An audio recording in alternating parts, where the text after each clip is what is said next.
ang mga kwento ng pag-ibig, kwento ng buhay at kwento ng pag-asa dito sa Barangay Love Stories. Love Stories.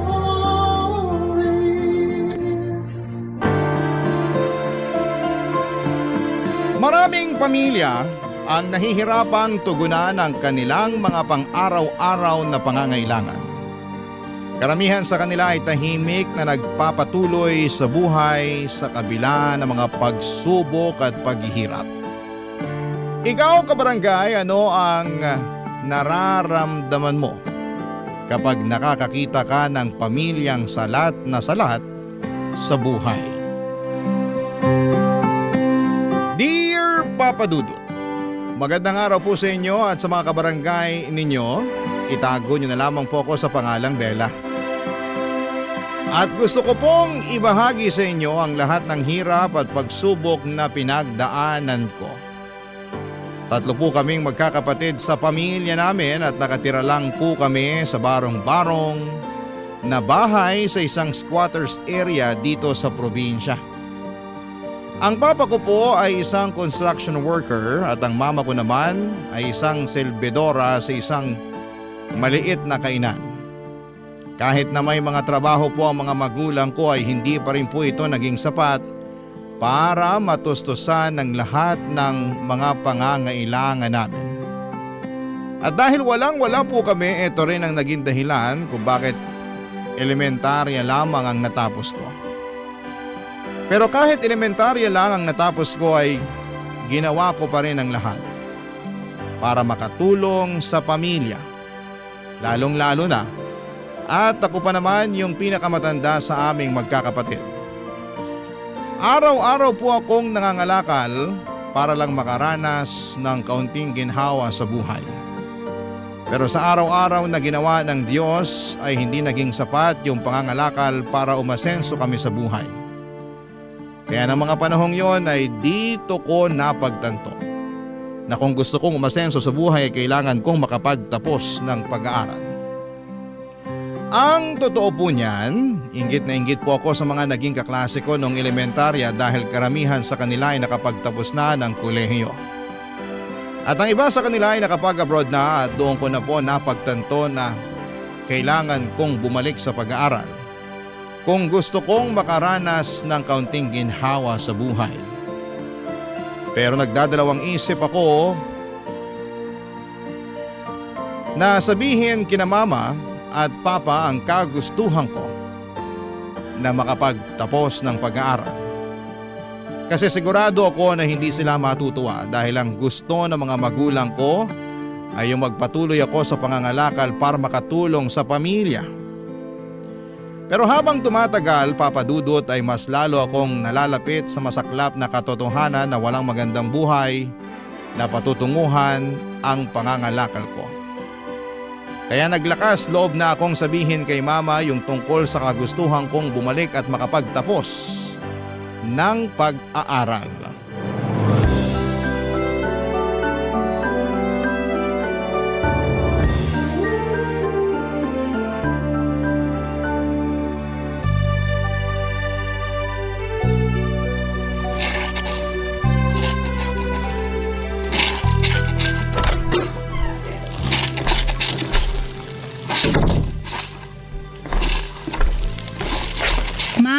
Ba't naglalaba pa kayo? Gabing-gabi na. Oh, Bella, ba't ngayon ka lang? Pasensya na po. Matumal kasi yung pangangalakal kanina eh. Ay, di bale na lang. May awa ang Diyos. Suswertehin ka rin bukas. Eto po pala, may dala akong bihon at sardinas para sa atin. Ay, salamat naman sa Diyos. Sigurado akong matutuwa yung mga kapatid mo niyan. Ay, siya nga pala. Yung mga kapatid mo natutulog na at yung papa mo naman, ayun, nakatulog na rin. Napagod yata sa trabaho niya sa construction. Kumain na po ba kayo? Pinagtitiisan na lang muna namin yung natitirang tuyo kanina. Tapos nangutang na lang ako ng 1 kilong bigas dyan sa kapitbahay natin. Hindi na kasi nakatiis yung mga kapatid mo eh. Tapos yung papa mo naman, sa susunod na linggo pa sasahod. Ako na pong tatapos dyan sa mga nilalaban nyo. Matulog na po kayo. Ay naku, hindi. Kailangan na kasi ito bukas eh. Ay, mas madali matatapos to kung pareho natin pagtutulungan. Sige ho, tulungan ko na po kayo. Pero ma, huwag niyo pa rin kalimutan na magpahinga ha. Ay naku, hindi pwede. Tuloy-tuloy yung mga gastusin dito sa bahay, kaya dapat tuloy-tuloy din ang trabaho. Pero baka kayo naman ang magkasakit niyan. Anak, hindi uso sa ating mga mahihirap ang magkaroon ng sakit. Para lang yan sa mga mayayaman. Kayo po talaga. Hirap na nga tayo sa buhay, nagagawa niyo pang magpatawa. Anong gusto mo gawin ko? Maglupasay ako dyan sa sahig habang iniisip kung gaano kahirap ang buhay natin? Hindi naman po sa ganun. Pues kung ganon, tulungan mo na lang kami ng papa mo. Kasi sigurado ako na kapag naubos na yung sardinas at bihon na dala mo, mahihirapan na naman tayo nito. Bati niyo na lang po gamitin yung ibabayad sa inyo dito sa labada. May utang pa ako sa amo ko. Kailangan kong bayaran yun kasi kung hindi, sigurado ako na hindi na ako pauutangin nun. Ma, may gusto sana akong sabihin sa inyo. Ano yon? Gusto ko po sanang bumalik sa pag-aaral. Bella naman, hindi na nga sapat yung kinikita namin ng papa mo. Tapos ngayon, gusto mo pang bumalik sa pag-aaral? Ano ka ba naman? Wala tayong pera para dyan. Kung hindi niyo po kaya, wag po kayong mag-alala. Gagawa po ako ng paraan. Mag-working student po ako. Huwag ka nang magmatigas. Hindi ako makakapayag dyan sa gusto mo mangyari. Ma naman! Ni minsan ba hindi kayo nangarap ni Papa na magkaroon ng maganda at maginhawang buhay? Yung pangarap na yan, para lang yan sa mga mayayaman. Hindi tayo mayaman, Bella. Ayoko na ng ganitong buhay. Kailan po ba kayo matatauhan, Ma? Kapag namatay na tayong lahat sa gutom? At ano namang kinalaman nun sa kagustuhan mo makabalik sa pag-aaral, ha? Dahil yun na lang ang natitira nating pag-asa para makatikiman lang ng konting ginhawa sa buhay. Kaya sige na naman parang awa nyo na, pumayag na kayo. Para din naman sa inyo to eh. Hindi. Mas lalo tayo mahihirapan kung itutuloy mo yung binabalak mo. Alam niyo po ba na nakapagtapos na ng pag-aaral yung mga kaklase ko noong elementarya? Yung iba nga sa kanila nangingibang bansa na eh. Kaya naman pala nagkakaganyan ka.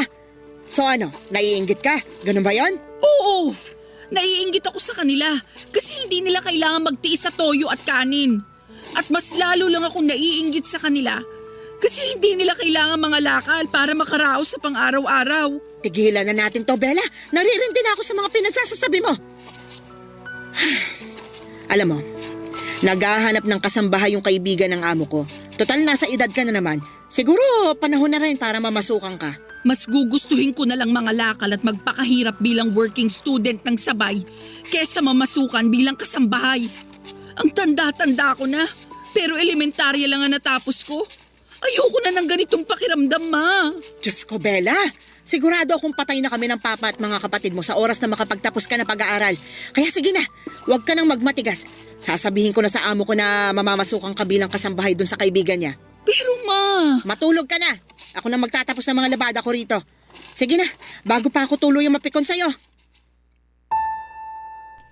Noong una ay tutol na tutol ako sa gusto ni Mama na pagtrabahuhin ako bilang kasambahay sa kaibigan ng amo niya. Kahit mahirap kami at salat sa buhay, may mga pangarap pa din ako at mga ambisyon na gusto kong maabot. Pero naiintindihan ko rin naman, Papa Dudut, kung bakit ganon mag-isip si Mama. Kasi karamihan sa mga kamag-anak namin ay nagtatrabahong kasambahay o di kaya ay nagtatrabaho sa mga karinderya. At siguro'y yun na rin mismo ang dahilan kung bakit hindi nakikita ni Mama ang halaga ng edukasyon. Wala akong naging kakampi sa kagustuhan kong bumalik sa pag-aaral. Kahit si Papa ay sumang-ayon din sa gusto ni Mama na pagtrabahuhin ako bilang kasambahay. Kaya wala akong naging choice kung hindi ang mamasukan bilang kasambahay. Lalo na noong makita kong naapektuhan na rin ang mga kapatid ko sa sitwasyon namin. Kasi may mga pagkakataon na nagkakasakit na sila dahil sa gutom. Siguro kung naging only child lamang ako ay hindi ako papayag na mamasukan bilang kasambahay. Pero mahal ko yung mga kapatid ko at ayokong maranasan nila yung hirap na dinanas ko. Kaya naman kahit mahirap ay pumayag na lamang ako na maging kasambahay para makatulong sa pamilya namin. 3 oras ang layo ng bahay kung saan ako namasukan bilang kasambahay. Sa totoo lang ay sobrang kinakabahan ako noon. Kasi sanay akong mangalakal pero hindi ako sanay na mamasukan bilang kasambahay. Bukod pa doon ay maraming balita sa TV tungkol sa mga kasambahay na pinagmamalupitan o inaabuso ng mga amo nila kaya mas lalo lamang akong natakot. Ipinapasa Diyos ko na lamang ang magiging kapalaran ko bilang kasambahay. Ipinagdasal ko na lamang na sana hindi ako matulad sa mga kasambahay na nakikita ko sa TV na minamaltrato at hindi pinapasahod ng maayos.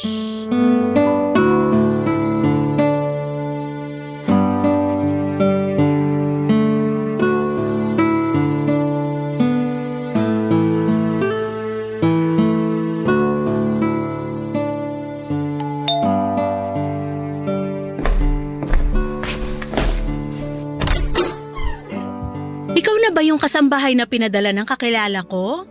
Ikaw ba si Bella? Opo. Ay nako, halika Iha, pasok ka. Sige po, salamat. Dito tayo sa sala. Maupo ka. Ang laki-laki po pala nitong bahay ninyo. Ay oo, pero wag ka mag-alala kasi dalawa lang naman tayo dito sa bahay. Patay na kasi yung asawa ko. Tapos yung anak ko naman may pamilya na sa ibang bansa. Ganun po ba? Huwag po kayong mag-alala kasi makakaasa po kayo na gagawin ko ng maayos ang trabaho ko dito. Mabuti naman kung ganon. Mukhang mapagkakatiwalaan ka naman eh. Ako nga pala si Minda. Nice to meet you po, Ma'am Minda. Ano ka ba? Aling Minda na lang. Masyadong nakakailang naman yung ma'am. Sige po, Aling Minda. Mukhang mahiyain kang bata, no? Siguro first time mo mamasukan bilang kasambahay. Opo. Pero wag po kayong mag-alala kasi sanay na sanay po ako sa mga gawaing bahay. Nga pala Iha, may tatanong ako sa'yo. Pero sana magsabi ka sa akin ng totoo ha. Bakit? Ano po yun? Minor de edad ka pa ba? Kasi kung ganun, hindi kita matatanggap. Ay nako, Aling Minda, hindi po. Mukha lang po akong bata pero nasa edad na po ako. Mabuti naman. Siya nga pala, marunong ka bang magluto? Opo. Marunong ka rin bang maglaba? Naku po, kahit anong ipagawa niyo sa akin, kayang-kaya ko po yan. Mukhang sanay ka nga talaga sa gawaing bahay. Nga pala, ibigay mo na rin sa akin yung cellphone number mo para makontak kita kung sakaling aalis ako ng bahay. Bakit? May problema ba? Wala po kasi akong cellphone eh. Seryoso ba? Opo, kapos kasi sa budget eh. Nako, kawawa ka naman pala. Teka lang ha, diyan ka lang. May kukunin lang ako sa drawer.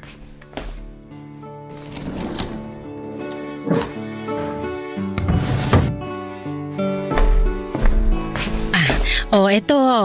Aling Minda, para saan po tong cellphone? Sa'yo na yan. Seryoso po kayo? Oo, bigay sa akin ng anak ko yan. Matagal nang nakatambak yan sa drawer ko eh. At matagal-tagal ko na rin hindi nagagamit. Kaya sige na, huwag ka nang mailang. Tanggapin mo na. Naku, salamat po talaga dito ha. Huwag po kayong mag-alala. Pagtatrabahuhan ko po ang ipambabayad ko dito. Ano ka ba naman? Huwag na. At least ngayon may magagamit ka na para matawagan mo rin ang pamilya mo kung sakasakali. Wala din po kasing cellphone si na mama eh. Pero di bali na lang po kasi nagbabalak na naman na akong ibili ng mumurahing cellphone si mama kapag sumahod na ako. Nakakatuwa naman. Napaka-family oriented mo naman palang bata ka. Pero ipapaalala ko lang sa'yo ha na wag mong kalilimutan ang sarili mo. Matuto kang mag-ipon habang bata ka pa. Opo. Aling Minda, salamat po talaga ha. Ano ka ba? Wala yun. Siya nga pala, halika dito. May papakita ko sa'yo. Dalhin mo na rin yung mga gamit mo. Sige po.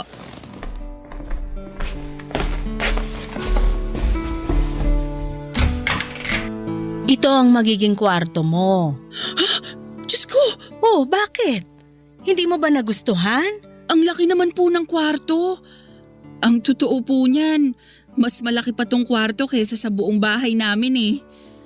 Aling Minda, nakakailang naman po kung dito po ako matutulog. Sa sala na lang po kaya ako. Ano ka ba naman? Sa tingin mo ba talaga patutulugin kita sa sala? Oh, bakit ka umiiyak? Wala po. Sobrang saya ko lang talaga. Ikaw talaga? Nga po pala, sisimulan ko na yung mga gawain dito. Nako, ipagpaliban mo na muna yan. Alam kong pagod ka sa biyahe, kaya magpahinga ka na lang muna. Sa makalawa ka na magsimula, okay? Papa Dudut, sobrang saya ko talaga noong araw na yon. Parang nanalo ako sa loto dahil sobrang bait at maalaga ni Aling Minda sa akin. Doon ko rin po na-realize na kahit mahirap kami ay may awa pa rin pala ang Diyos sa amin. Kahit na hindi ko pa natutupad ang pangarap ko makatapos ng pag-aaral ay ramdam ko na panalo na ako sa buhay dahil hindi nagkulang si Aling Minda sa akin. Hindi niya ako trinato bilang kasambahay, kundi parang anak na rin niya. Patay na kasi ang asawa niya at yung anak niya ay may sarili ng pamilya sa Canada. Kaya lahat ng pagmamahal at atensyon niya ay ibinuhos na niya sa akin. Pero kahit sobrang bait ni Aling Minda sa akin, minsan ay hindi ko inabuso ang tiwala at pagmamahal na ibinibigay niya.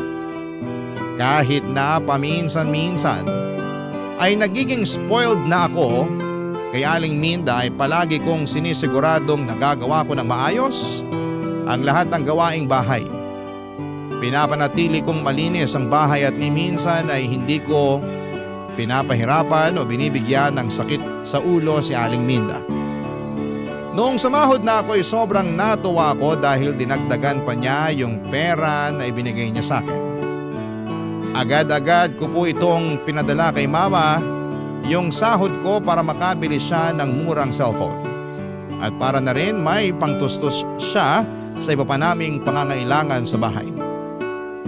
Sa totoo lang, Papa Dudut, naisip ko na kung si Aling Minda ang naging tunay kong ina, siguro'y mas maayos at mas naging komportable ang buhay ko kasi hindi niya ako kailanman pinabayaan. Palagi niyang sinisiguradong nakakain ako ng maayos at nakakakuha ng sapat na pahinga. Samantalang si Mama madalas ay tumatawag lamang sa akin para manghingi ng pera. Papa Dudut. Barangay Love Stories. Barangay Love Stories. Habang tumatagal ay mas lalo ko lang nararamdaman na wala nang pakialam si Mama sa akin.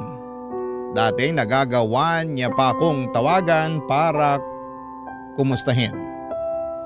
Pero ngayon ay tumatawag na lamang siya kapag sumasahod ako para humingi ng pera. At ganon din si Papa.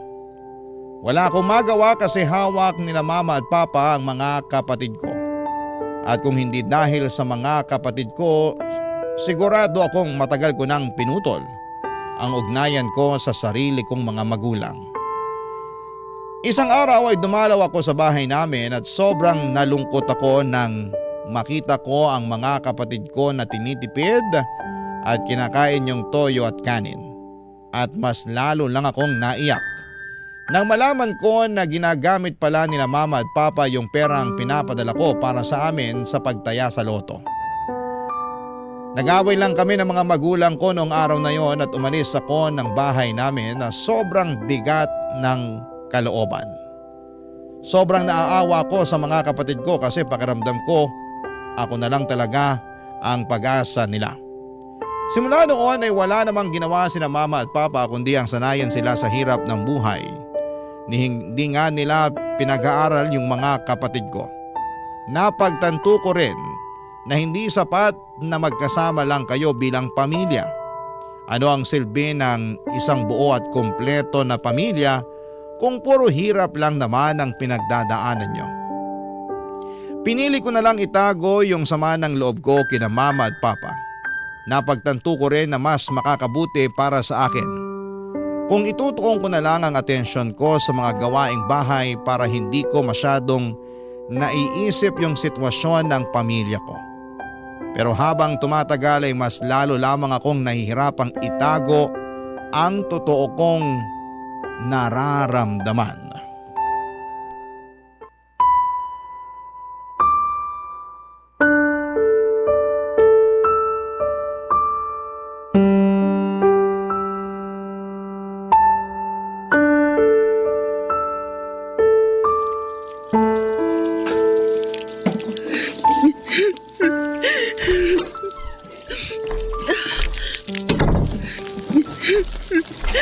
Uy, Bella!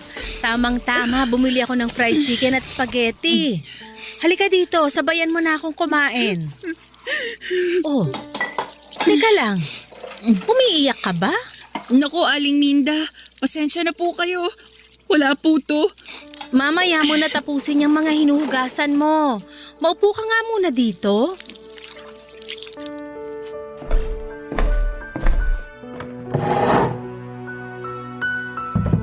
Bella, iha, tapatin mo nga ako. May problema ka ba? Pasensya na po talaga kayo, Aling Minda. Okay lang po ako.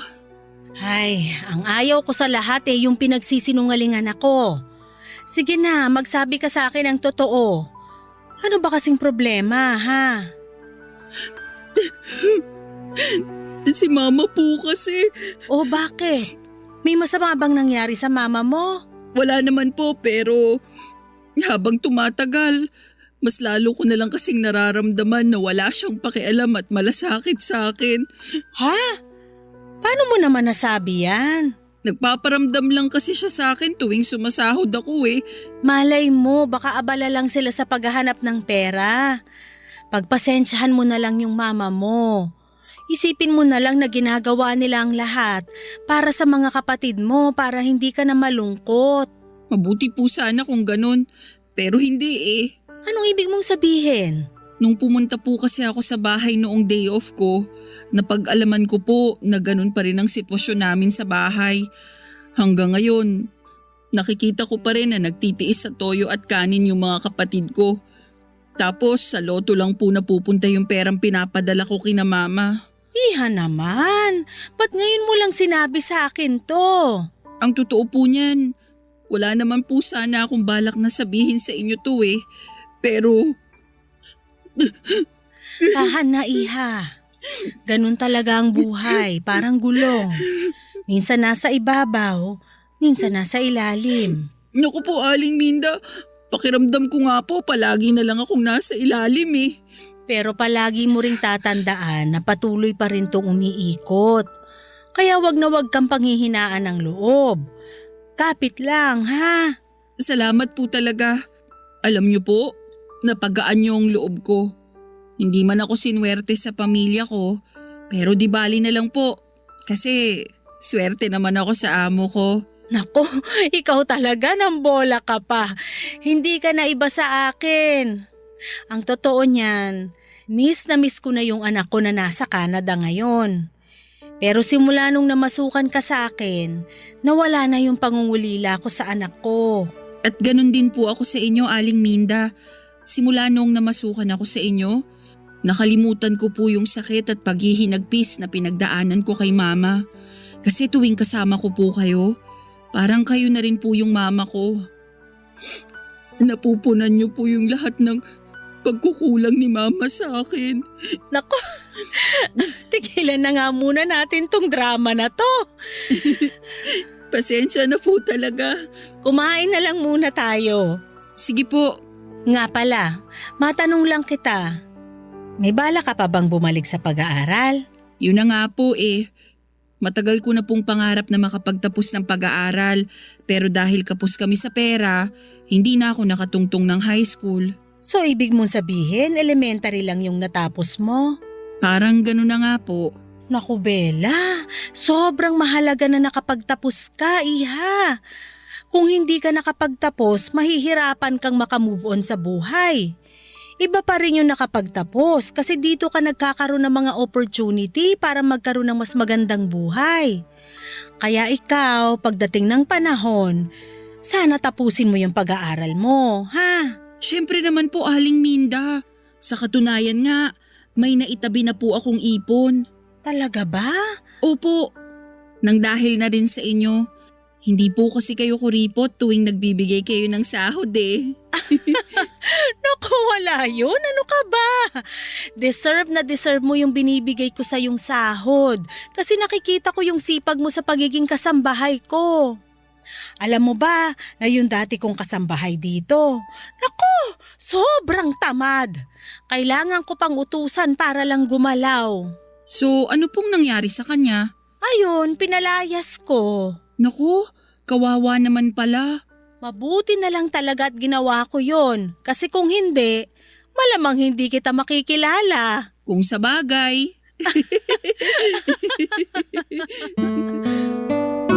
Nagpatuloy yung mga masasayang moments namin ni Aling Minda noong mga panahong yon, Papa Dudut. Unti-unti nang nawala yung lungkot na nararamdaman ko. Kasi nandyan palagi si Aling Minda para iparamdam sa akin na may nagmamahal sa akin. At may tao pa palang nagmamalasakit sa akin. Habang pinaparamdam sa akin ni Aling Minda yon, kabaliktaran naman ang nangyayari kay Mama. Ganon pa rin siya. Tumatawag lamang o nagpaparamdam lang kapag sumahod na ako. Nung unay nahirapan akong tanggapin yon, pero habang tumatagal, unti-unti ko na ring na-realize na hindi na talaga magbabago si Mama. Mahirap mang tanggapin ang katotohanan, pero kailangan. Nang mga panahong yon ay inisip ko na lamang yung mga kapatid ko. Mahal ko sila. Kaya nagpaalam ako kay Aling Minda na gusto kong umuwi sa bahay namin tuwing Sabado at Linggo para makasama ko sila. Mabuti na lamang at pumayag si Aling Minda.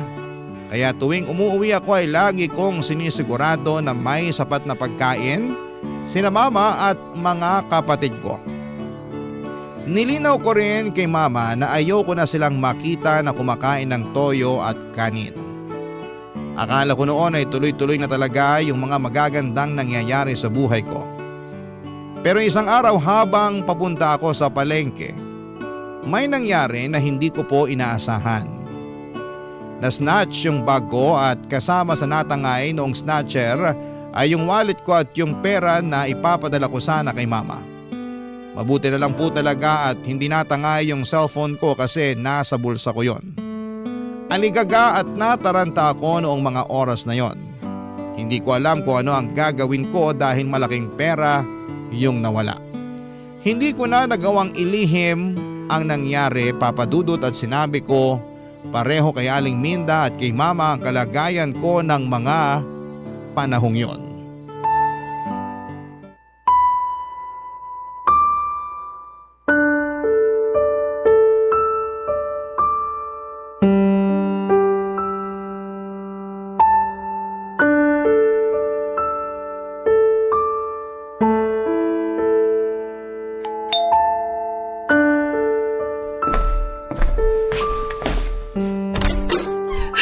Bella!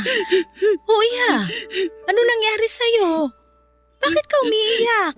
At ba't mukhang takot na takot ka? Aling Minda, Kumalma ka nga! Ano ba kasing nangyari sa yung bata ka? Aling Minda, sorry po talaga. Ay, maupo ka nga muna dito sa sofa. Sabihin mo na sa akin kung anong nangyari sa'yo. Mapagkakatiwalaan mo ko. Ano ba kasi yon para matulungan kita? Aling Minda, tinangay po kasi nung snatcher yung bag ko. Ano? Pasensya na po talaga. Hindi ko na po nabili yung pinapabili ninyo sa akin sa palengke. Kasi natangay na rin ng snatcher yung perang binigay niyo sa akin. Diyos ko! Sorry po talaga, Aling Minda. Ano ka ba naman? Ang importante, ligtas ka. Mabuti na lang talaga at walang masamang nangyari sa'yo. Huwag mo nang isipin yung perang tinangay nung snatcher, ha? Hayaan mo na, pera lang yon. Salamat po talaga. Pero si Mama po kasi, Bakit? Anong problema sa mama mo? natangay din po nung snatcher yung perang ipapadala ko sana sa kanya. Sigurado kung maiintindihan ka ng mama mo, Bella. Matutuwa yun na ligtas ka. Sana nga po. Aling Minda, labas muna ako saglit ha. Tatawagan ko lang si Mama. O sige.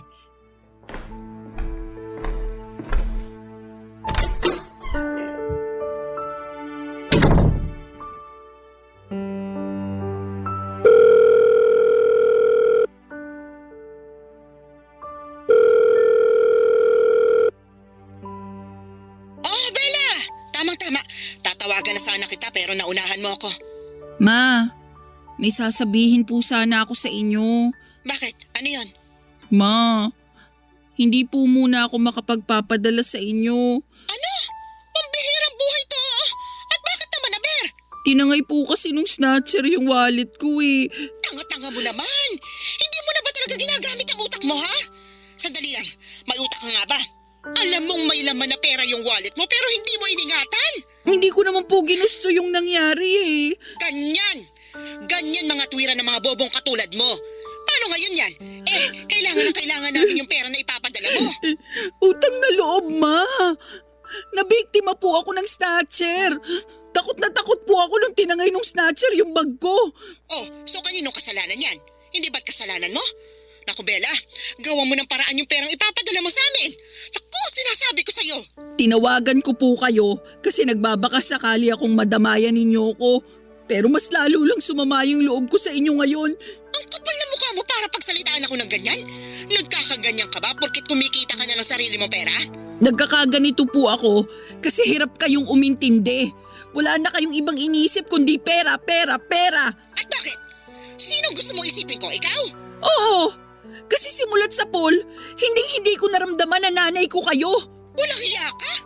Hoy, Bella, tandaan mo na hindi ka mabubuo at mabubuhay sa mundong ito kung hindi dahil sa akin. Sige na po, papatayin ko na to. Baka makalimutan ko lang na nanay ko kayo pag pinagpatuloy pa natin to. Bastos kang bata ka! Bella!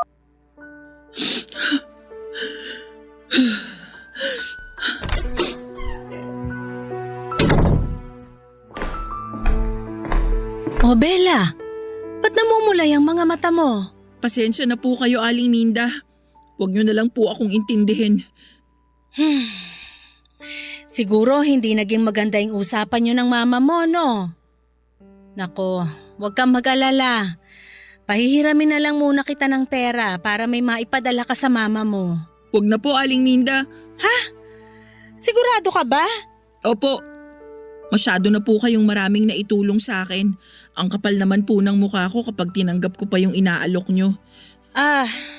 Sige, pero ganito na lang ha. Bibili tayo ng mga groceries para may maibigay ka sa mga kapatid mo ngayong weekend pag uwi mo. Okay na ba yon? Aling Minda, maraming salamat po talaga. Ano ka ba naman? Maliit na bagay. Hindi ko po talaga alam kung anong gagawin ko kapag wala kayo. At hindi ko rin alam kung anong gagawin ko kapag may nangyaring masama sa'yo. Basta simula ngayon magdodoble ingat ka na, ha? Opo.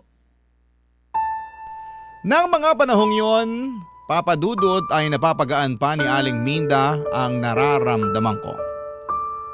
Pero habang tumatagal ay hindi na naging sapat yung pagdamay sa akin ni Aling Minda.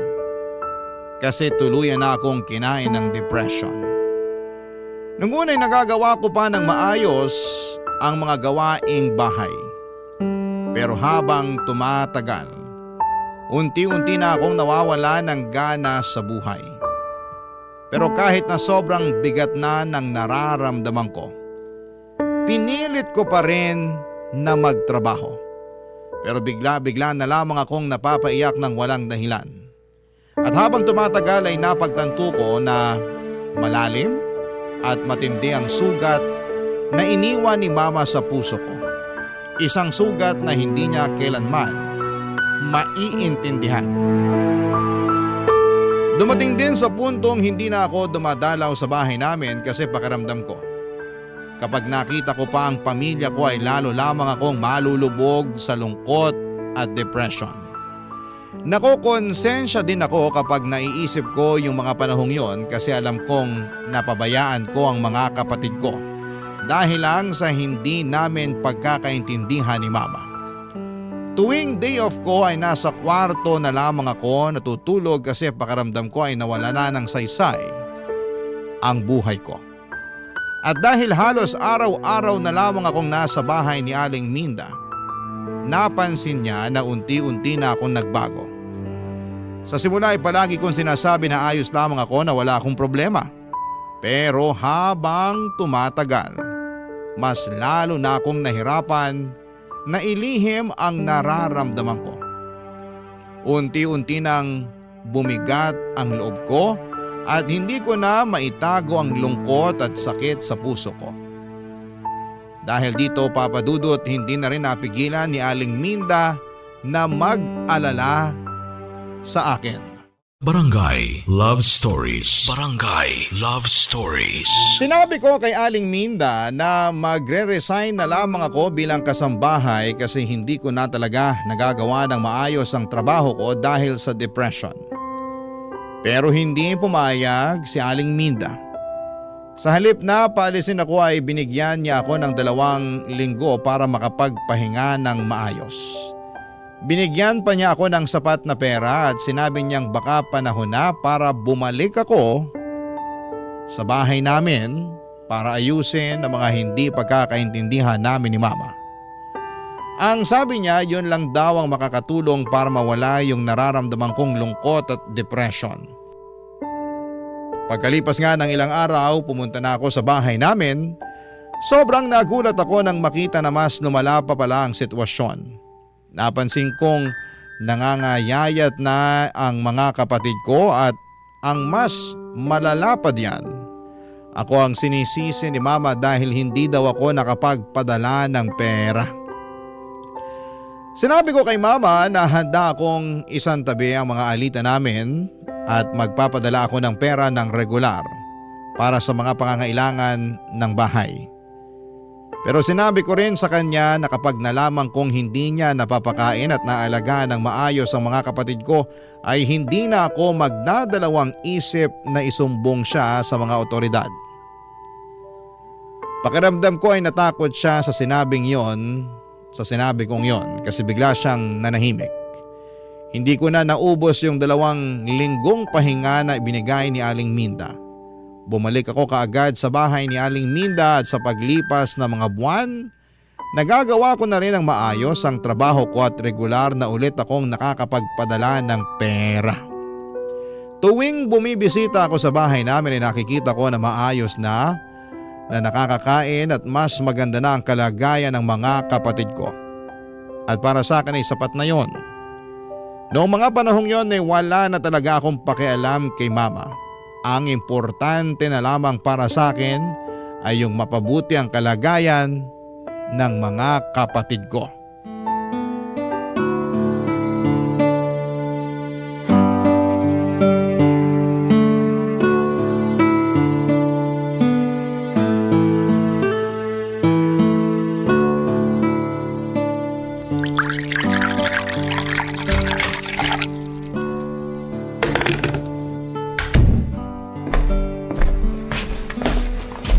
Aling Minda, good morning po. Good morning din sa'yo, Iha. Magkape po muna kayo.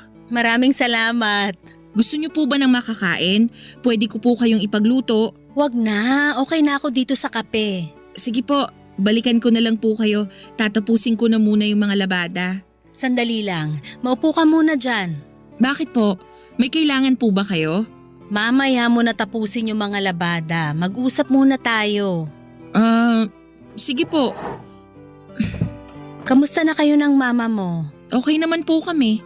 Napansin ko rin na maayos nang nakakakain ng mga kapatid ko. Natakot ata nung pinagbantaan ko siya na isusumbong ko siya sa mga otoridad kung hindi niya aayusin yung pag-aalaga sa mga kapatid ko. Tama yan. Yung mga kapatid mo na lang munang pagtuunan mo ng pansin nang sa ganon, hindi ka mabaliw sa kakaisip dyan sa mama mo. Kaya nga po eh. Nga po pala, Aling Minda, gusto ko po sanang humingi ng tawad sa inyo. Oh, bakit naman? Kasi naging pabigat ako sa inyo noong mga panahong nagkaroon ako ng depression. Bella, ni minsan hindi ka naging pabigat sa akin. Yan ang palagi mong tatandaan. Maraming salamat po talaga. Siya nga pala, anong grade na yung mga kapatid mo? Hindi po kasi nag-aaral yung mga kapatid ko eh. Ano? Seryoso ba? Opo. Kasi sigurado akong mahihirapan lang kami ni Mama kapag sabay-sabay namin silang pinag-aral ngayon. Pero wag po kayong mag-alala kasi pinag-iipunan ko na po yun. Pangarap ko po talaga na makapagtapos kaming lahat ng pag-aaral balang araw. Kawawa naman pala. Ay. Bella, may gusto akong ialok sa'yo. Ha? Ano po yun? Gusto kong bumalik ka sa pag-aaral. At ako na ang sasagot sa lahat ng gastusin mo. Ano po? Seryoso po ba kayo? Oo naman. Mabait at matalino kang bata, Bella. At deserve na deserve mo yung ganitong klaseng oportunidad. Maraming salamat po talaga, Aling Minda. Ang dami-dami niyo na pong naitulong sa akin. Hindi ko na po alam kung paano ko pa kayo pasasalamatan. Basta ipangako mo sa akin na pagbubutihin mo yung pag-aaral mo, ha? Opo, Ano ba naman yan? Huwag ka nang umiyak. pasensya na po talaga. Tapos, ipangako mo rin sa akin na kapag nakapagtapos ka na ng pag-aaral, tutulungan mo rin ang mga kapatid mo na makapagtapos hanggang sa makakaya mo, ha? Pangako po yan. At habang buhay ko rin pong tatanawin na utang na loob sa inyo. Hindi ko po makakalimutan to, Aling Minda. Nagdrama pa. Basta nandito lang ako kung kailangan mo ng tulong, okay? Huwag po kayong mag-alala, Aling Minda. Kapag nakapagtapos na ako, makakaasa po kayo na susuklian ko lahat ng kabutihan niyo sa akin. Sapat na sa akin yung nakikita kong masaya ka at nagtatagumpay sa buhay. Pero Aling Minda, Ano yon? paano po kung hindi ko kayanin? Paano po kung hindi ako magtagumpay? Ano bang pinagsasabi mong bata ka? Ang totoo po niyan, kinakabahan po ako. Elementary lang po kasi ang natapos ko. Bella, makinig ka. Nakikita ko kung gaano ka kasipag. Sa tingin mo ba pag-aaralin kita kung sa tingin ko hindi mo kakayanin? Kaya wag na wag kang panghihinaan ng loob. Kayang-kaya mo yan. Ano ba naman yan? Tama na nga yung kakaiyak mo. Mauubusan ka na ng luha niyan eh. Yun na po ang pinakamasayang araw ng buhay ko, Papa Dudut. Nagsimula na po akong mag-enroll sa high school at tuwing uwian at tuwing wala po akong pasok ay patuloy pa rin po ako na naninilbihan kay Aling Minda. Sobrang bait niya talaga kasi kapag napapansin niya na pagod ako sa pag-aaral ay pinapayuhan niya ako na magpahinga muna.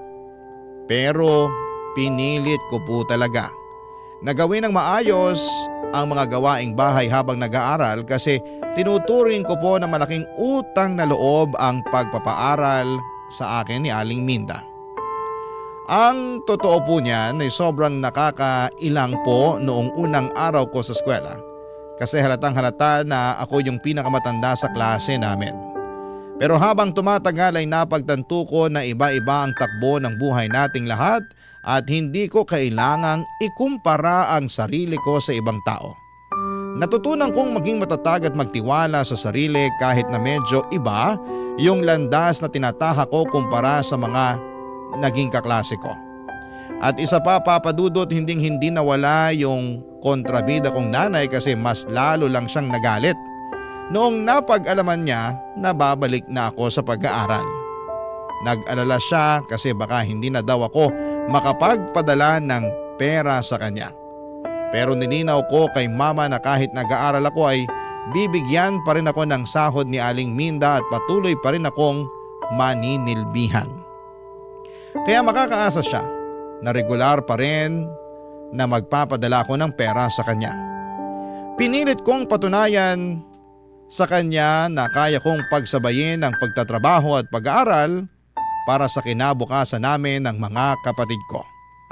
Aaminin ko rin po na habang tumatagal, mas tumindi lang ang galit at tampo ko kay mama.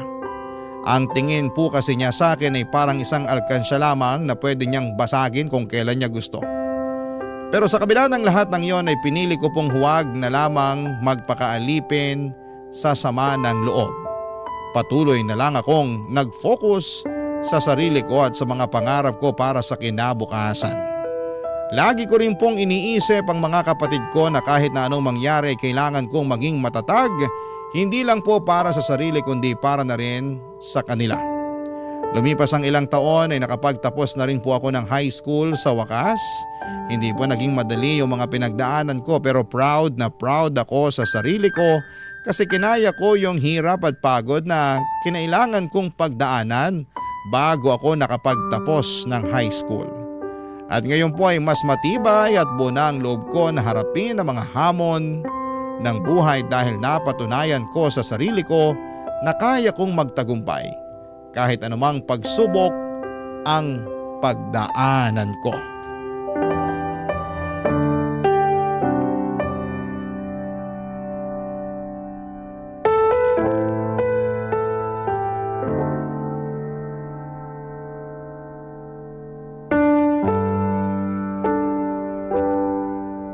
Bella, iha! Congratulations! Thank you po, Aling Minda. Ilang araw na lang at makakagraduate ka na ng high school. Hindi ko po akalain na darating pa ang araw na to. Pero eto na, mangyayari na siya sa wakas. Proud na proud ako sa'yo, iha. Oh, teka lang, huwag kang iiyak ha. Baka mamaya magdrama ka na naman dyan, kilala kita. At dahil dyan, magse-celebrate tayo. Ho?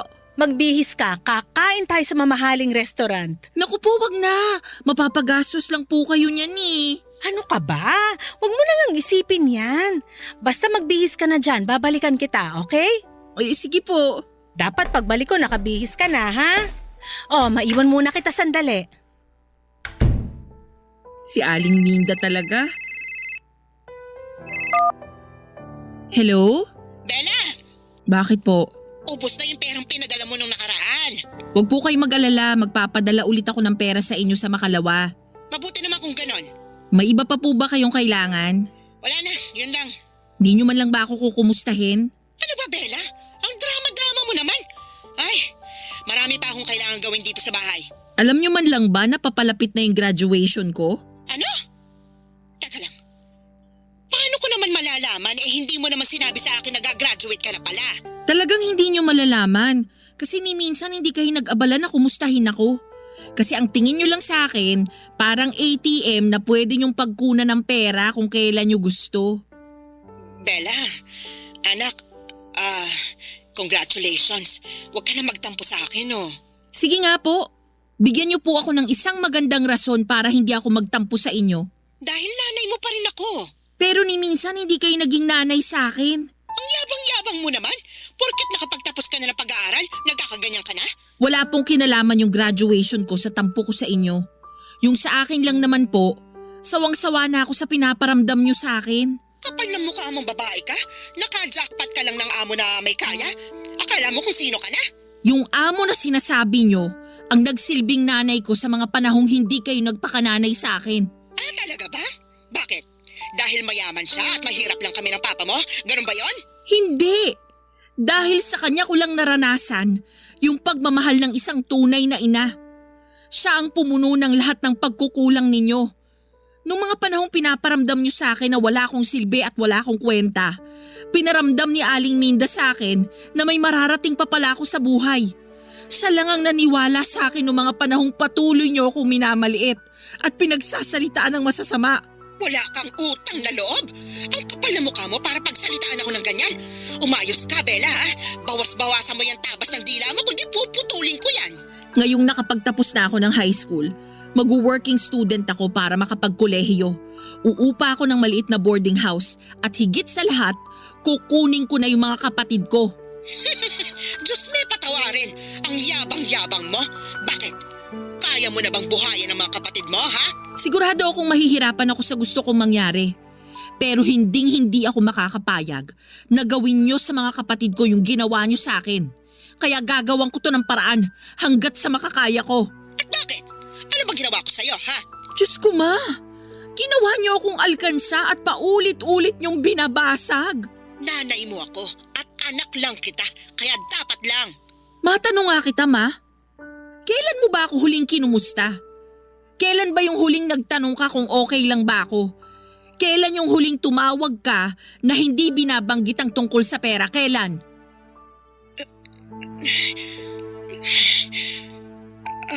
Di kayo makasagot no? Pues ako na po ang sasagot para sa inyo. Kasi ni minsan, hindi nyo ako naisip. Sige na po, tatawagan ko na lang kayo ulit kapag handa na yung pera ninyo. Siguro'y marami sa mga kabarangay ninyo ang iisipin na mayabang o hambog ako, Papa Dudut. Pero tiniis ko po ang pang-aabuso ni Mama sa akin ng ilang taon. Siguro kaya ko nagawang sagutin si mama ng ganon kasi napuno na ako sa pagmamalupit niya sa akin at may hangganan din naman ang pasensya ko. Pero sa puntong ito ay handa na akong manindigan at ipagtanggol ang sarili ko laban sa mga taong umaabuso sa akin. Lumipas ang ilang araw at sa wagas ay nakapagtapos na rin po ako ng high school. Si Aling Minda umakyat sa entablado para isabit sa akin ang medalya ko. Sobrang saya ko po noong araw na yon at makalipas ang ilang linggo, sinabi ko kay Aling Minda ang kagustuhan ko na makapagkolehiyo. Umupa ng maliit na murang boarding house, maging working student at higit sa lahat ay kunin ng mga kapatid ko. Noong una ay sobrang nagulat si Aling Minda dahil alam niyang hindi ito magiging madali kasi hindi naman daw kalakihan ang allowance na natatanggap ng mga working student at sigurado din siya na may hirapan lamang ako sa pag-aaral ko kung maghahanap pa ako ng additional income. Kaya makalipas ang ilang araw, inalok ako ni Aling Minda na handa raw siyang tulungan ang mga kapatid ko. Nung una ay tumanggi ako pero nagpumilit siya hanggang sa pumayag ako. Napagkasunduan namin ni Aling Minda na kapalit ng pagpapatira niya sa amin ng mga kapatid ko sa bahay niya ay patuloy pa rin ako na maninilbihan sa kanya kahit na nagwo-working student ako. Ngayon po ay nasa kolehiyo na ako at nag-aaral sa kursong Mass Communication. Ang mga kapatid ko naman ay pinag-aaral na din ni Aling Minda at para makabawi ay sinisigurado kung palaging maayos at malinis ang bahay. Sobrang saya ko dahil mukhang nagkakasundo si Aling Minda at ang mga kapatid ko. Siguro hindi na siya nagdalawang isip na kupkupin sila dahil hanggang ngayon ay nangungulila pa rin siya sa anak niya na nasa Canada. At nang kinuha ko ang mga kapatid ko kay Mama, hindi na po siya tumanggi. Siguro'y alam na niya na mas magiging magaan ang buhay nila ni Papa kung wala na silang pinapakain. Kaya pumayag din sila na kunin ko ang mga kapatid ko. Hanggang ngayon ay wala pa akong kontak kina Mama at Papa at wala na akong balak na kausapin sila. Panahon na lamang ang magsasabi kung kailan ko sila muling mapapatawad. Papa Dudut, dito ko na muna tatapusin ang kwento ko at maraming salamat po at binigyan ninyo ako ng pagkakataon na maibahagi sa inyo at sa mga kabarangay ninyo ang pinagdaanan ko. Ang inyong forever kapuso at kabarangay, Bella. Kwentuhan naman tayo dito sa comment section. Barangay Love Stories. Love Stories. Kailangan ng tao na magkaroon ng isang trabaho para may pangtustos sa pangangailangan niya at ng kanyang pamilya. May ilan na pinagpapala at masaya sa napili nilang karera. Ikaw, kabarangay, anong trabaho ang kaya mong pasukin para buhayin ang sarili mo at ang pinakamamahal mong pamilya?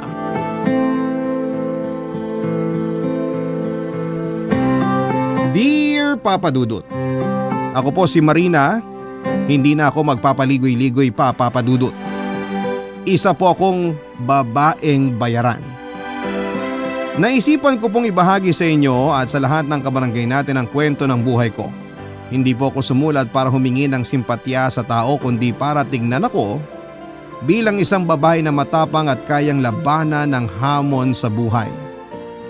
Isang babae na sinubok man ng panahon pero ginawa pa rin ang lahat para bumangon at nagkaroon ng dignidad sa sarili at sa pamilyang binubuo na hindi lang basta-bastang babae. Hindi po madali ang unang araw na nagdesisyon akong pasukin ang trabahong ito, Papa Dudut. Nariyan na ang takot na baka ang kukuha sa aking lalaki ay saktan lamang ako. At syempre nariyan din ang pag-aalala kung ano ang sasabihin ng Nanay Evelyn ko sa akin. Malaking bagay talaga kung ano ang masabi ni Nanay sa pagpasok ko sa ganitong trabaho dahil dati rin siyang nagbebenta ng aliw. Isa rin siyang prostitute, Papa Dudut.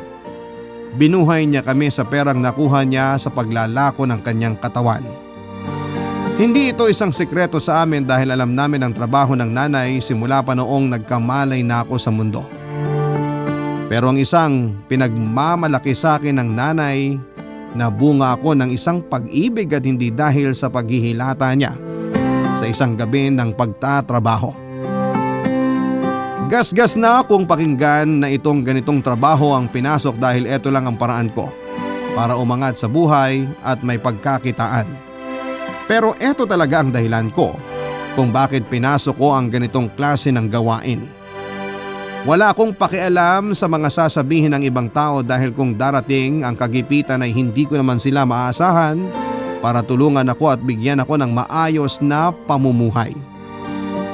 Tanging ang sarili ko ang gagawa noon para ma-secure ko ang buhay na may makakain at nakuha ko at makukuha ko ang pangunahing pangangailangan at bagay na sa panahon ngayon ay kailangan. Ang isang tao lang na ang sinabi ay nakakaapekto sa akin, lalo na't umabot ito sa tenga ko ay si nanay. Mabigat ito para sa akin. Siguro dahil siya naman ang nagluwal sa akin at sa ating mga Pilipino, may say talaga ang magulang o pamilya sa bawat kilos mo na minsan ay naging toxic na. Tulad ko ay nangingialam din si nanay sa mga desisyon ko. Pero naiinis din talaga ako sa mga choices ni nanay sa buhay, kaya hindi sa nangingialam ako. Sinasabihan ko lang din siya na hindi ako sang-ayon sa mga ginagawa niya lalo na pagdating sa kanyang mga nakarelasyon. Hindi marunong pumili ng tamang tao si nanay pagdating sa pag-ibig, Papa Dudut. Para sa kanya sapat ng reason ang ma-in love para pakisamahan ang isang tao at hindi na siya nag-iisip pa. Kaya nakakainis talagang makita si nanay kasama ang lalaking kinakasama niya, Papa Dudut.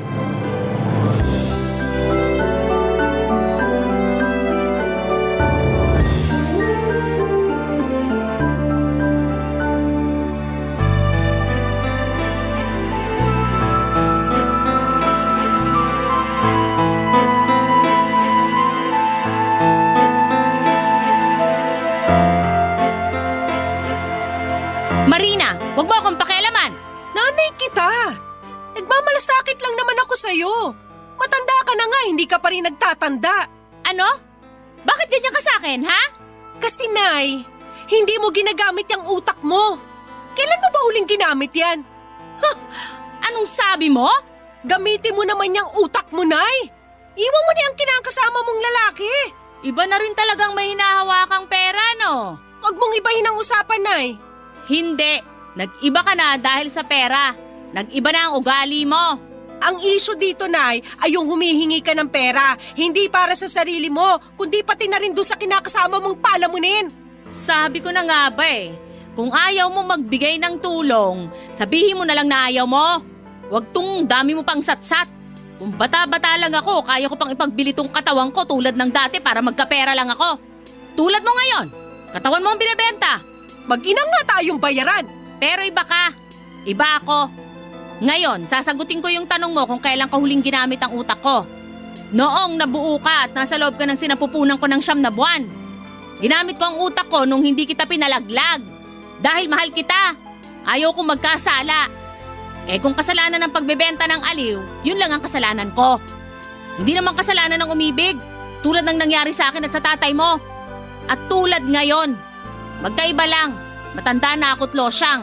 Sana hindi mo pagdaanan ang pinagdadaanan ko. Nay, okay lang naman ako na may kinakasama ka, pero sana naman yung matino. Yung may trabaho man lang. Hindi tulad niya na naghihintay na lang na lumapit ang ulam sa bibig niya. Sinaswerte ba siya? Nay, ang pangit na nga niya wala pang trabaho. Paano kayo na in love dun? Ikaw masyado ka mapanglait. Nay, nag-aalala lang ako sa kapakanan mo. Sabi mo nga hindi ka na bata. Dapat pag tumatanda ng isang tao, nagiging mas mabuti ang mga desisyon natin sa buhay. Pero ang sayo, paurong.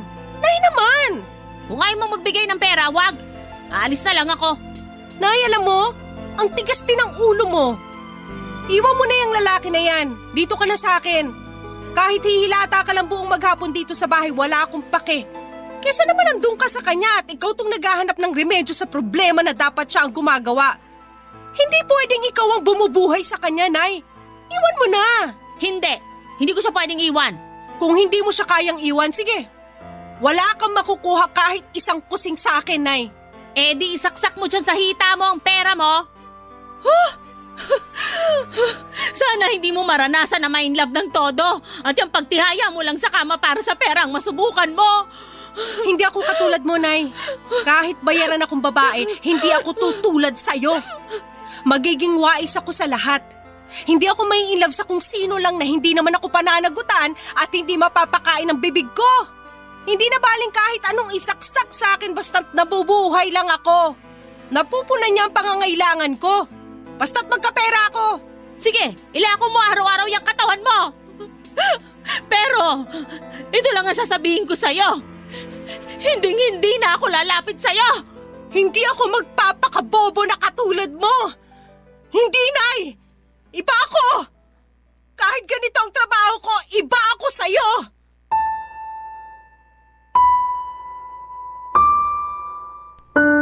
Nang umalis si nanay ay sobra kong naluha, Papa Dudut. Maraming tumatakbo sa isipan ko sa mga oras na yon. At isa ang nangingibabaw sa lahat. Hindi ko pwedeng kainin ang mga sinabi ko sa kanya. Hindi ako pwedeng ma-in love at gumaya sa kanya. Pero sa panahong yon ay naaalala ko noong teenager pa lamang ako, Papa Dudut. Dati na akong na-in love at binigay ko sa lalaking ito ang sarili ko pero nagkalabuan kami. Kaya hindi nagtagal ang relasyon namin. Mabuti na lang at hindi ako nabuntis at hindi ako dumagdag sa lumolobong populasyon ng Pilipinas at hindi ko naipasa ang kahirapan sa isang sanggol na hindi deserve ang mundo sa isang squatters area lang tumitira. Isang pobreng buhay. Hindi dahil sa nabigo ako sa isang pag-ibig ay eto na ang gagawin kong dahilan kung bakit ko pinasok ang pagiging isang taga-aliw ng isang lalaking uhaw sa kaligayahan. Ginawa ko ang trabahong ito dahil goal kong kumita ng pera. Ito ang naisip kong trabaho na kaya kong gawin. Pinag-isipan ko talaga itong mabuti, Papa Dudut. At sa pagpasok ko ay pinapairal ko ang aking utak. Dapat wise ako sa lahat at hindi ko pwedeng bigyan ng puwang ang puso ko para sa isang walang kwentang pag-ibig. Dahil hindi nakakain ng pag-ibig. Hindi kayang ibigay ng pag-ibig ang isang maayos na bahay, damit at edukasyon. Praktikal akong tao, Papa Dudut. At dahil sa kahirapan ay marunong akong pumili kung ano ang paraan ko para makasurvive. Pero nakilala ko si Owen. Isa siyang habal-habal driver. Isang gabi nang pauwi ako ay siya ang nasakyan ko. At pagkatapos noon ay inaabangan na niya ako at nililigawan. Umiiwas ako sa kanya pero kahit na anong iwas ko ay parati siyang nariyan para pakabahin ang dibdib ko. Ang mga titig niya ay parang kuryente, Papa Dudut. At dumating ang araw na hindi na ako makahindi na tinitibok din siya ng puso ko dahil nai-in love na rin ako kay Owen. Pero nilalabanan ko pa rin, Papa Dudut. Ayaw kong maging kami at hindi pwedeng magkaroon ako ng relasyon sa kanya dahil hindi ito ang goal ko sa buhay ko, Papa Dudut.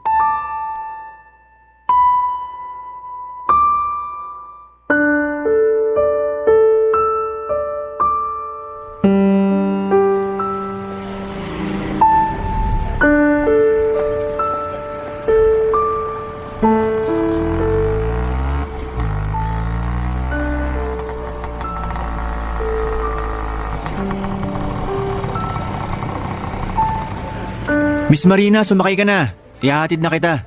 Hindi, may susundo sa akin. Totoo ba? Sige na, umalis ka na. Sa palagay ko, wala namang susundo sa'yo. Iniiwasan mo na ba ako? Owen, please. Lubayan mo na ako. Marina naman. Nakakaintindi ka ba? Oo naman. Alam mo, kahit ganito lang ako, isang hamak na habal-habal driver, pero tao pa rin ako. Dahil ba ganito ang trabaho ko kaya ayaw mo sa akin? Ay nako, tumigil ka na. Sige na, iwan mo na ako rito. Hindi, dito lang ako. Hihintayin natin yung susundo sa'yo. Marina, tingnan mo ako sa muka. Sabihin mong hindi totoo na ayaw mo sa akin dahil ganito lang ako. Sinasagad mo talaga ang pasensya ko. Simpleng tanong lang naman yun eh. Mahirap bang sagutin? Makinig ka ha. Tulad mo, mahirap lang din ako. Hindi ko ugaling maliitin ng isang tao dahil sa trabaho niya. Anong pinagkaiba ko sa isang habal-habal driver? Marina? Ang sinasabi ko, may pangarap ako at ayokong matali sa buhay na ganito. Mahirap magtrabaho. Bilang waitress, Mahirap naman talaga ang buhay. sobrang hirap magtrabaho. Kumakayod para sa pera, parang nanlilimos para lang sa pera. Mahirap ang buhay, Owen. Kailangan ko ng tagasalba sa hirap ng buhay. Naiintindihan mo ba? Marina, kahit hindi ako mayaman, kahit isang habal-habal driver lang ako, gagawa ko ng paraan para mabuhay ka. Mabuhay tayo sa isang marangal na paraan. Anong marangal? Hindi nakakakilala ng marangal ang bituka. Buong buhay ko sa squatters area na ako nakatira. Marumi, mabaho, maingay. Ayoko na ng buhay na ganun. Wala akong pake kung sa tingin mo mataas ang pangarap ko. Anong gusto mong marinig na pangarapin ko? Marina, naiintindihan ko. Pero kung makikita mo ako ulit sa pangarap mo, nandito lang ako. Sige na, iwan mo na ako please. Marina, mag-ingat ka.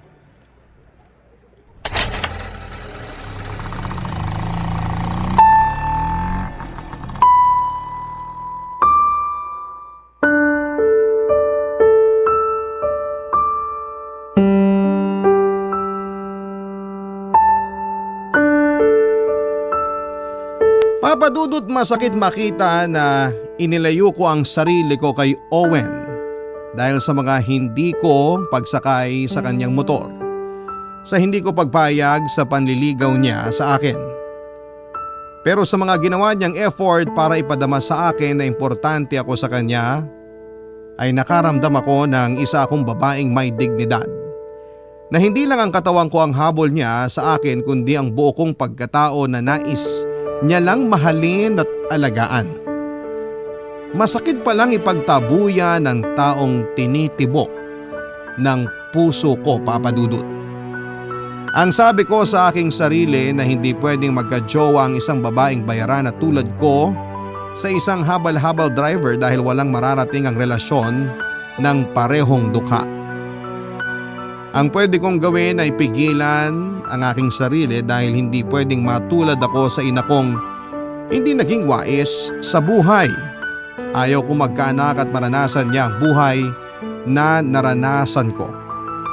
Gusto kong ako ang puputol sa kadenang gumapo sa amin sa kahirapan. Pinagpatuloy ko ang trabaho, ang pagbibigay ng aliw sa gabi, pinagpatuloy kong gawing bato ang puso ko. Habang si Owen ay tinitignan na lamang ako sa malayo tuwing tapos na ang trabaho ko. Hindi ko alam na sa mga panahon na yon ay alam na pala niyang isa akong bayarang babae at nagsisinungaling lamang ako sa tunay kong trabaho. Na hindi ako isang waitress kundi isang babaeng mababa ang lipad. Barangay Love Stories. Barangay Love Stories. Hindi matiis ni Owen na tingnan lamang ako sa malayo tuwing pauwi na ako. Isang gabi ay lumapit siya sa akin at nag-offer na ihatid niya ako. Siguro'y na-miss ko siya kaya pumayag ako. Pag-angkas ko sa kanyang habal-habal ay iba ang pakiramdam ko. Lalo na't nakayakap ang mga kamay ko sa kanya. Nakaramdam ako ng kabog ng aking dibdib at maging ng kanyang puso. Parang lahat sa paligid ay nag-slow motion, Papadudot. Parang ayaw kong huminto ang motorsiklo dahil kung hihinto ito ay alam kong bibitaw ang aking kamay sa pagyakap sa kanya at hindi ko na mararamdaman ang tibok ng kanyang puso. Maraming tumatakbo sa isipan ko. Kung kaya ko ba talagang pangatawanan na hindi ako papasok sa isang relasyon. Pero nang tinanong niya ako habang nakasampa ko sa likod niya kung pwede na ba niya akong ligawan ay naluha ako, Papadudot. Sa kabila ng mga nalaman niya sa naging trabaho ko na isang tagabigay ng panandaliang aliw ay ginusto niya pa rin na piliin ako. Pinili niya pa rin na mahalin ako. Kaya sinagot ko siya, Papadudot. Naging kami. Umiibig ako at tinanggap niya ako kung sino at kung ano kung ano ako. Kaya naisip kong tumigil na sa aking trabahong pagbebenta ng aliw dahil gusto kong si Owen lang ang aangkin ng katawan ko. Gusto kong maging faithful ang katawan ko sa kanya. Kahit na natikman na ako ng iba ay parang maganda pa rin na sa kanya lamang ako. Kaya nag-decide akong huminto na kahit na hindi naman niya hinihingi sa akin. Pinipilit ni Owen na punan ng lahat, Papa Dudut. Todo ang kayod niya sa buhay para may maiuwing pera at pagkain. Ako naman ay tinutuo ko na ang pagiging waitress ko matapos kong ipanganak ang anak namin ni Owen. Pero makalipas ang ilang buwan ay hindi ko na talaga kaya ang buhay. Nasanay na ako sa kinikita ko noong nagbebenta ako ng aliw at namimiss ko na ang trabaho ko na kung tawagin ang iba'y pagiging mababa ang lipad. Pero para sa akin ang ganitong trabaho, mababa man ang tingin ng iba, ay trabaho pa rin. At dinadala ako sa itaas dahil naibibigay nito ang mga pangangailangan ko at ng anak ko. Kung ituturing lang na trabaho ito ng ibang tao, mataas-taas ang sahod na nakukuha ko at hindi toxic ang environment ko kung maayos lang ang customer na nakukuha ko. Marunong na akong mamili ng lalaking sasamahan ko at nagbibigay ng tamang bayad na hinihingi ko, Papa Dudut.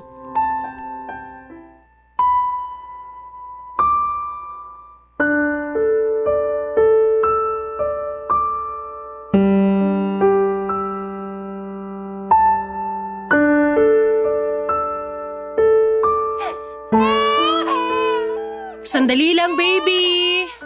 Tahan na, baby. Nagtitimpla na ng gata si mama mo. Heto na, baby! Sige na, ako na muna mag-aalaga dito. Owen, parang ayoko nang pumasok. Bakit? May masakit ba sa'yo? Pagod na ako. Ayoko na. Marina, magpahinga ka lang. Magre-resign na ako. Hindi ko na kaya. Sige, ako na lang maghahanap ng pera. Owen, naisip ko lang. Pwede kaya akong bumalik sa dati kong trabaho, yung… Ano? Kung papayag ka lang naman. Mas mabuti yun, malaki ang kita ko ron. Sure ka ba dyan? Pero baka may iba pang paraan. Yung trabahong yun na nakita kong paraan para hindi tayo maghirap. Marina, yan ba talagang desisyon mo? Ayaw mo ba? Ikaw lang ang inaalala ko. Owen, mahal kita at mahal ko ang anak natin pero nahihirapan na ako. Ang hirap ng sitwasyon natin. Ubus na rin yung ipon ko. Marina, sorry. Ito lang talaga ang kaya ko. Sinubukan ko naman. Huwag kang mag-sorry.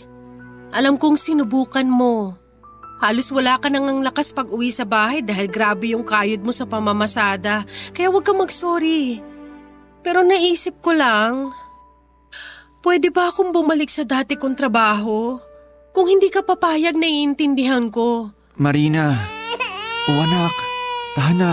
Anak, akin na si baby. Tahan na, anak. Shh, shh, shh, shh. Tahan na, anak. Nandito lang si mama. Nandito kami ng papa mo. Tama ang mama mo, anak. Nandito lang kami. Owen, si baby ang inaalala ko. Siya ang dahilan kung bakit gusto kong bumalik sa dati kong trabaho. Ayoko matulad siya sa akin. Gusto kong makapag-ipon ng pera para sa future ni baby.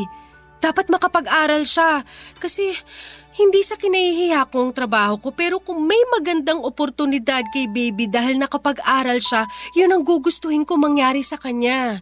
Yun ang wala kay nanay. Hindi siya naghanda para sa future ko. Naintindihan ko, Marina. Pero ipangako mo sa akin na ako lang ang mahal mo. Ipangako mo. Owen, nung nagdesisyon akong sagutin ka, buo ang puso ko na ibigay sa'yo. Sa'yo lang to. Kahit ang kininang isang gabi ang katawan ko ng ibang lalaki, sa'yo lang ako. Papayag na ako.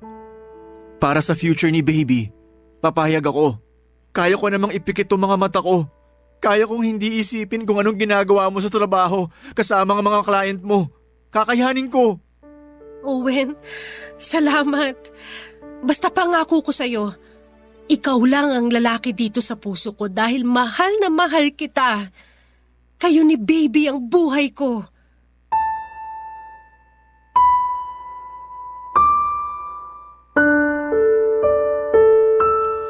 Papa Dudut, bumalik nga ako sa pagiging bayaran. Si Owen naman ang nagbabantay sa anak namin sa bahay. Ako ang kumakayod literally and para mabuhay kami ng maayos ay lahat ay ginawa ko na. Pinipikit ko lang ang aking mga mata at pinapairal ko ang kasabihang trabaho lang. Walang personalan.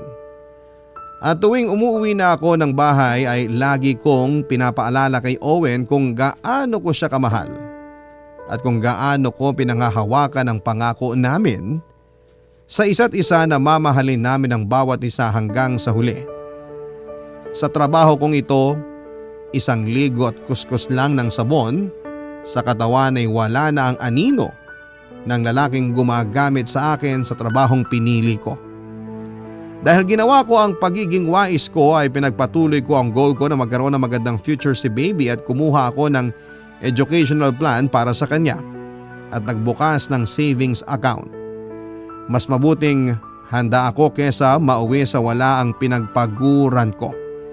At syempre naging maingat din kami ni Owen na hindi masundan si baby dahil hindi talaga madali ang magpalaki ng bata.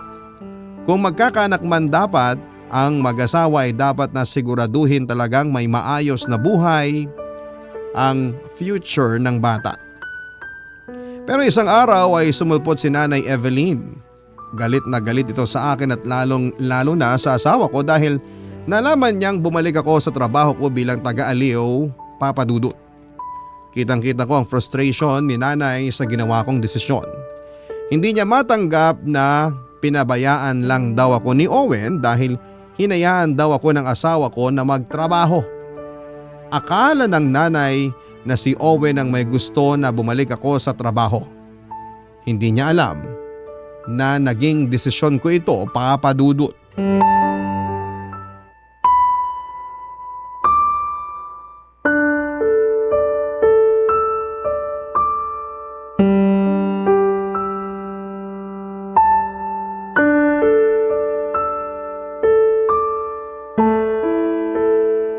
Marina, mahal. Okay ka lang ba? Medyo pagod pa rin ako. Dahil ba sa… Loko yung lalaking yun. Bakit? Anong ginawa pala sa'yo? Hayok na hayok. Parang nakalaklak ata ng isang drum ng energy drink. Tumigil ka na lang kaya? Huwag kang magsalita ng ganyan. Napag-usapan na natin to. Naawa na ako sa'yo. Hindi ka naman nandidiri sa asawa mo. Marina naman, kailanman hindi ko inisip ang ganyan. Ganun naman pala eh. Sinasabi ko lang to dahil dun sa customer na yon. Hindi naman ganun parati ang nakukuha ko. Minsan-minsan lang naman ang ganun kaya huwag kang mag-alala sa akin. Marina, ang sa akin lang, kung may ibang paraan na pwede ka nang huminto, pwede ba nating subukan? Sabi ko nga sa'yo, ako na lang. Ako na ang magbebenta ng aliw. May papatol naman sa aking mga bading o kaya matrona. Pwede ko naman pasukin ng ganyan trabaho. Tumigil ka nga. Ako na. Kaya ko to. Marina, naaawa na talaga ako sa'yo. Maliligo lang ako mamaya, tanggal din to. Ayos ka lang ba talaga? Ang sarap upakan nung nakakuha sa'yo kagabi. Hayaan mo na. Malaki naman ang binayad sa akin. Parang may say yung lalaking yun. Mayaman eh. Kung hindi mo ako asawa, sa palagay mo yun ang papatulan mo talaga? Naku, nagsiselos na naman ang mahal ko. Naisip ko lang naman. Ikaw talaga? Basta, tandaan mo parate na pagnanasaan at kung ano-ano ang gagawin nila sa katawan ko, pero ikaw pa rin ang nagmamay-ari ng puso ko't kaluluwa dahil ikaw ang mahal ko.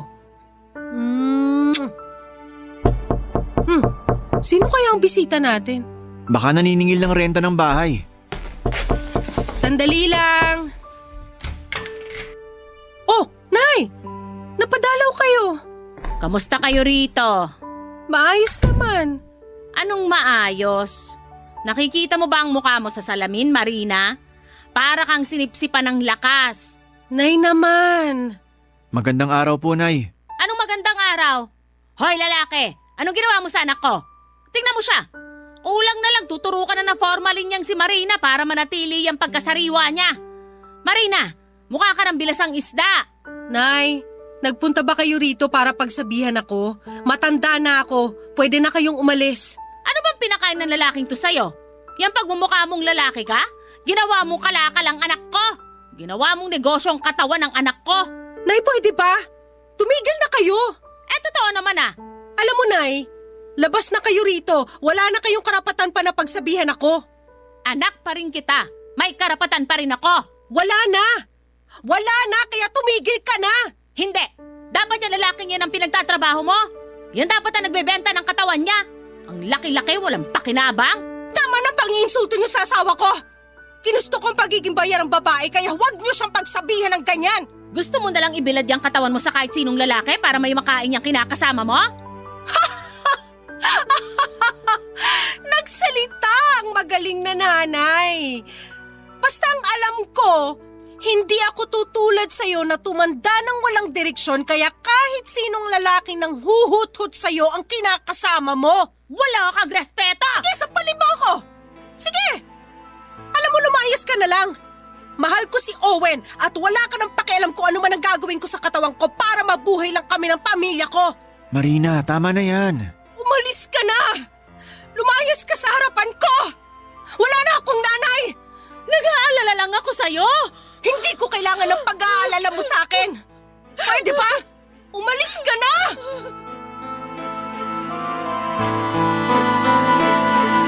Papa Dudut, masakit sa akin ang tagpong yon. Lalo na noong tumalikod na si nanay at lumabas ng pinto. Pero mas mabuti na rin ang ganon, mas mabuti na rin na hindi kami magkaayos ng nanay. At ayaw kong makarinig ng balita sa kanya dahil tiyak na maiinis lamang ako dahil sa mga pinaggagawa rin niya sa buhay niya. Walang pagkakatanda si nanay pagdating sa lalaki. Kaya naiinis ako na pagsabihan niya ako. Kaya ang buhay niya ay hindi niya maayos-ayos. Ayaw kong pinanghihimasukan ang buhay ko.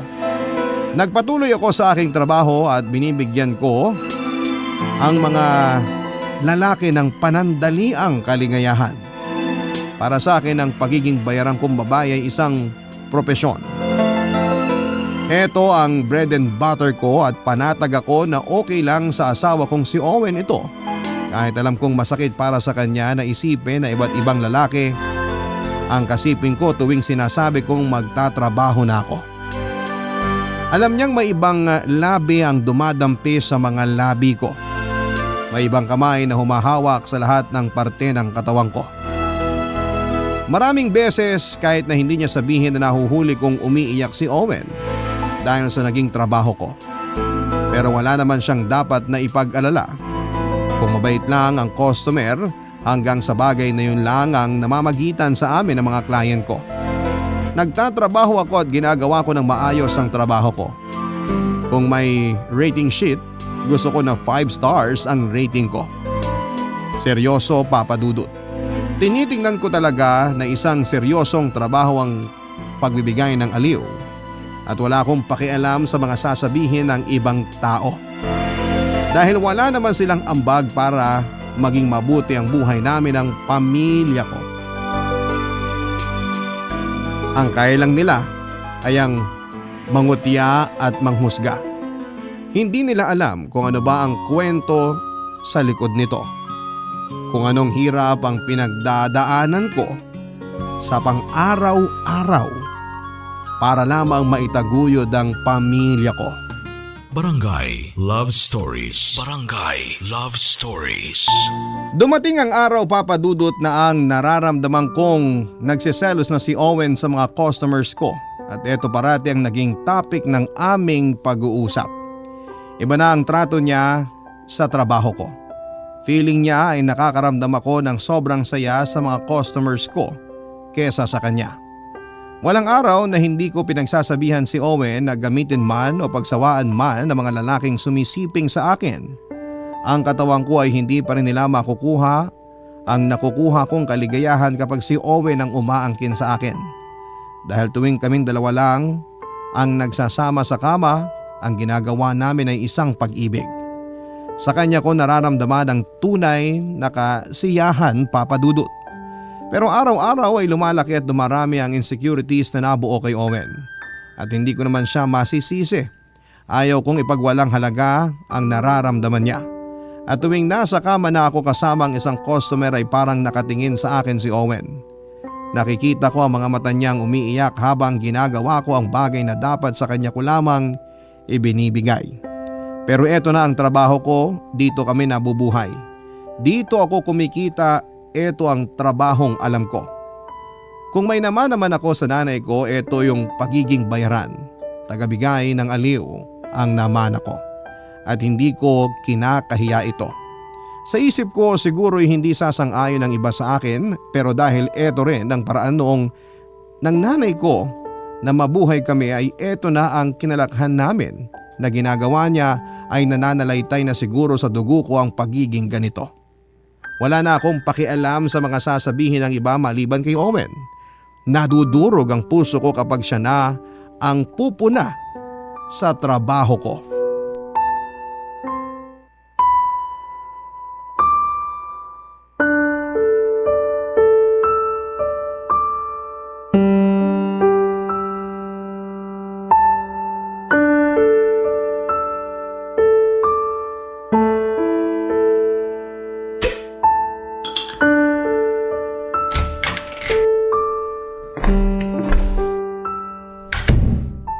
Owen? Marina? Sorry. Lasing na siguro ako. Naku, marami na nga tong nainom mo. Ano bang problema? Marina, pwede bang tumigil ka na sa trabaho mo? Owen, napag-usapan na natin to. Hindi ko na kaya. Pangako, ako nang bubuhay sa anak natin. Maghahanap ako ng matinong trabaho kahit hindi ako magpapahinga. Pag-usapan natin to bukas. Lasing ka na, magpahinga ka muna. Kaya ko pa. Alam kong sinasabi ko. Marina, ako ang lalaki. Ako dapat ang bumubuhay. Nagtatrabaho ka naman. Matino ka namang asawa. Hindi ako nagrereklamo. Sige na. Itigil mo na yung trabaho na yan. Ako na ang magbebenta ng katawan ko. Owen! Ang hirap na, Marina. Hindi ko na kaya. Masakit isipin na pinapaubaya kong gamitin na kung sinong lalaki ang asawa ko para lang sa pera. Hindi ko na kaya talaga. Ako na lang ang magtatrabaho. Ano ka ba? Hindi ko rin kakayanin. Bakit ba tayo dumating sa ganito? Ganito ba talaga kapag mahirap? Ganito nga. Pero ayoko talagang gumaya ka sa ginagawa ko. Marina, hindi ko na kayang tiisin to. Hindi ba pamilya tayo? Sa hirap man o ginahawa, kailangan nating tiisin. Basta ang importante, mahal natin ang isa't isa at may tiwala tayo. Pero masakit talagang isipin na hinahayaan lang kitang galawin ng iba. Basta trabaho lang ang lahat. Kaya nga, pwedeng ako na lang, imbis na ikaw. Dapat sa akin na matapos ang ganitong gawain. Ang ganitong trabaho. Alam mo naman, di ba? Hindi sa kinahihiya ko to. Pero kung may iba lang din akong mapagkukunan ng pera para magkaroon ng maayos na buhay, tsak hindi ito ang pinasok kong trabaho. Marina! Sige na, matulog ka na. Magpahinga na tayo. Tabihan na natin ang anak natin sa pagtulog. Ayaw man ni Owen ay nagpatuloy pa rin ako sa aking piniling propesyon. Sa trabahong minana ko kay nanay. Halos 1 taon ding wala akong balita kay nanay simula noong pinagtabuyan ko siya sa bahay ng awayin niya si Owen. Sa pag-aakalang si Owen ang may gusto na ipagpatuloy ko ang trabahong ito. Nabalitaan ko isang araw na may sakit pala si nanay. Noong akala kong ayaw ko na siyang makita, sarado na ang puso ko sa kanya, ay isang malaking kasinungalingan pala yon. Mahal ko ang nanay ko at gusto ko siyang alagaan at kupkupin. Kaya pinuntahan ko si nanay sa tinitirhan niya. Awang-awa ako sa itsura ng nanay ko, Papa Dudut. Nasabi ko sa sarili ko na ang sama ko sa kanya. Siguro hindi lang magkatagpo ang mga prinsipyo namin sa isa't isa. Pero alam namin na nag-aalala kami sa bawat isa. Gusto namin na malagay sa tamang landas sa tamang lugar na hindi napapahamak at walang nangahamak. Nasabi noon ng nanay na sobra ang panliliit sa kanya ng mga tao na akala niya ay kaibigan niya noong pumasok siya sa ganitong klase ng trabaho. Pero noong nagkapera siya ay unti-unti ring lumapit sa kanya mga ito, pero noong nawala ang kinang niya, nawala din ang mga kaibigan niya. Kaya naiintindihan ko rin si nanay na kumakapit siya sa isang lalaki para maramdaman niya ang kaligayahan na may buhay pa rin siya. May nagmamahal pa rin sa kanya. Para kasi sa kanya ay hindi niya kailanman makokontrol ang mga anak niya para mahalin siya dahil tulad niya nakikita niyang may sarili ring buhay ang mga anak niya. At tama nga naman, may sarili akong buhay at ako ang gumagawa ng diskarte kung ano ang mangyayari sa akin. Naiintindihan na rin ni nanay ang tungkol sa trabaho ko at ang naging takbo ng pagsasama namin ni Owen. Ang gusto niya lang na sana ay hindi ako mapahamak. At tuwing tapos na ang trabaho ko'y nayayakap pa rin niya ako. Nayayakap niya ang anak niya.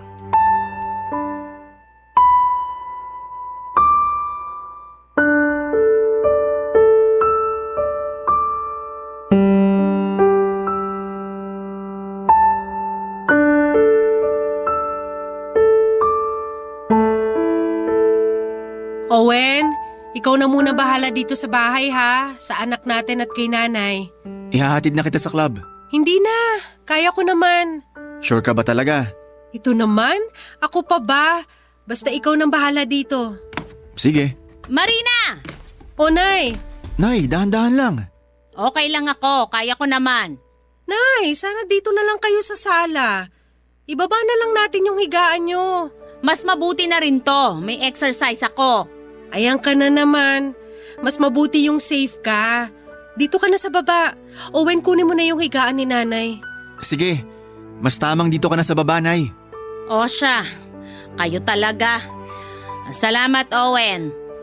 Nay, dapat talagaan mong sarili mo. Oo naman, anak. Ikaw, dapat alagaan mo ang sarili mo. Alam mo, nag-aalala ako sa trabaho mo. Nag-iingat naman ako, Nay. Kaya huwag kang mag-alala. Ako pa ba? Kayang-kayo ko to. Kabisado ko na to. Anak! Oh, Nay, bakit umiiyak ka? Sorry!